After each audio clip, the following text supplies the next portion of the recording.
नमस्कार, मैं हूं राम जी मिश्रा और आप मुझे देख पा रहे हैं ध्वन्यालोक गुरुकुल की कक्षा में। जी हाँ, सवालों का सेशन है। आपकी क्वेरी, आपकी प्रॉब्लम्स और मेरी तरफ से, मेरे माइंड से उसका सॉल्यूशन क्या है, यही सेशन है, Q&A सेशन। आज का जो सवाल पिक किया है वो है कि गायन विधा में, मतलब इंडियन वोकल में या वोकल में जो सबसे अच्छी शैली है, मतलब स्टाइल कौन सी है? कव्वाली है, गज़ल है, भजन है, क्लासिकल म्यूज़िक है, सूफीज़्म है, सूफी म्यूज़िक है, क्या अच्छा है? बड़ा संजीदा करने वाला सवाल है। वैसे अगर कोई भजन सिंगर मुझे देख रहे हो या भजन के प्रेमी हो, तो अगर मैंने सूफी कहा तो उन्हें ठेस पहुंचेगी, पहुंचनी भी चाहिए। सूफी वाले जो देख रहे हो, जिनको हाई पिच वाले सॉन्ग अच्छे लगते हैं, उनको लो पिच वाले, अब क्लासिकल का ज़माना नीचे जाता जा रहा है, उसकी वजह आप बहुत अच्छे से समझ सकते हैं कि classical singers, classical students, classical माहौल सब कुछ धीरे धीरे डिस्ट्रॉय हो रहा है। तो जब तक टीचर क्लासिकल म्यूज़िक को बच्चों में, स्टूडेंट्स में फिर से पनपने का मौका नहीं देंगे और उस पर मेहनत नहीं करेंगे, तब तक वापस से क्लासिकल पनप नहीं पाएगा। और ये कितना आवश्यक है, बस आप इसी से समझ सकते हैं कि मेरी बहुत अच्छी इंग्लिश नहीं है, बस सो लेकिन इंग्लिश के दुनिया के सारे गाने मैं बजा सकता हूँ। उसका रीज़न सिर्फ और सिर्फ यही है कि स्वरों की पकड़ होनी चाहिए, और वो स्वरों की, लयों की पकड़ आपको, चाहे आप वेस्टर्न का क्लासिकल म्यूज़िक सीखें या इंडियन का क्लासिकल म्यूज़िक सीखें। क्लासिकल यानी शास्त्रीय, जो विधिवत शिक्षा में आता है, तो आपको क्लासिकल सीखना बहुत ज़रूरी है। लाइट म्यूज़िक के हिसाब से म्यूजिशियन बनना है, सिंगर बनना है, कुछ भी आपने इस फील्ड में आकर करना है, लेकिन क्लासिकल की प्रॉपर नॉलेज होनी चाहिए। अगर आपके पास नहीं है तो सिर्फ लक के हिसाब से अगर आप मतलब जीत हासिल कर ली, तो वो जीत लंबे समय की नहीं होगी। जो क्वेश्चन हमारा है वो है कि गायन विधा की सबसे अच्छी शैली क्या है? जी हाँ, सबसे अच्छी शैली जो है वो हर एक शैली है।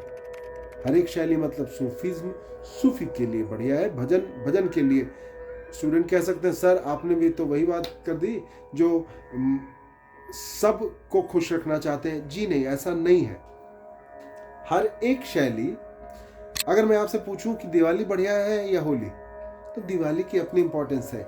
ईद बढ़िया है या बकरीद बढ़िया है? सब पर्व का, सब ओकेजन का, शादी अच्छी है या फिर जो उससे रिलेटेड और कुछ खुशियों का पर्व होता है, खुशियों का कोई ओकेजन होता है आपके यहाँ, वो अच्छा है। सबकी अलग इम्पोर्टेंस है। आप एक दूसरे में होड़ लगाते हैं, उसका रीज़न यही है क्योंकि आपने क्लासिकल म्यूज़िक को अच्छे से सीखा नहीं, अच्छे से प्रैक्टिस नहीं की। थोड़ा जानकर हम एक दूसरे के साथ भिड़ जाते हैं।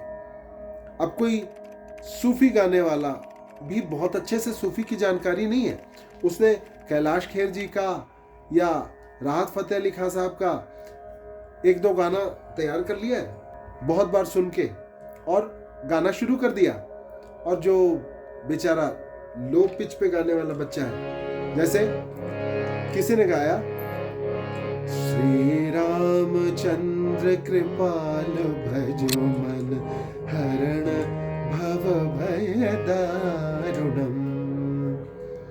अब किसी ने सूफी में गाया, ख्वाजा मेरे ख्वाजा,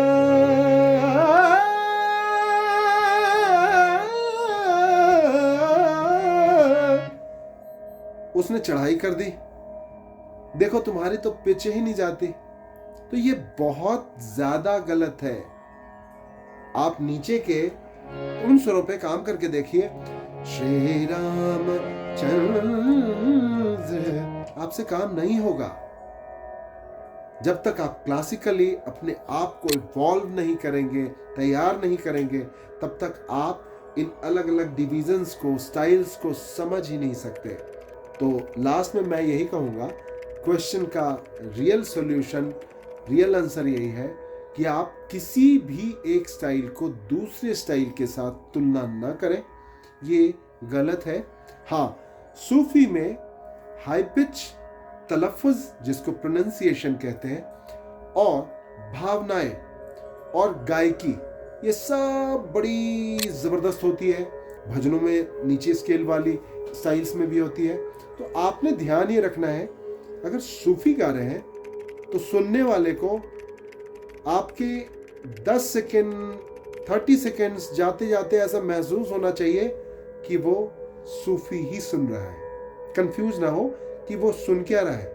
कव्वाली और सूफी दोनों हाई पिच की चीज हो जाते हैं, का मतलब दोनों एक नहीं है, दोनों में बहुत वास्ट डिफरेंसेस हैं। तो आप कोशिश ये करें कि जो स्टाइल भी आप फॉलो करें, जिसे भी अपनाएं, सीखें, सुने, उसे अपनाएं अच्छे से, उसे अपने गले में, अपने दिमाग में बिल्कुल छाने का मौका दें, ताकि जब आप कव्वाली गाएं तो कव्वाली ही सुनाई दे, सूफी ना सुनाई दे।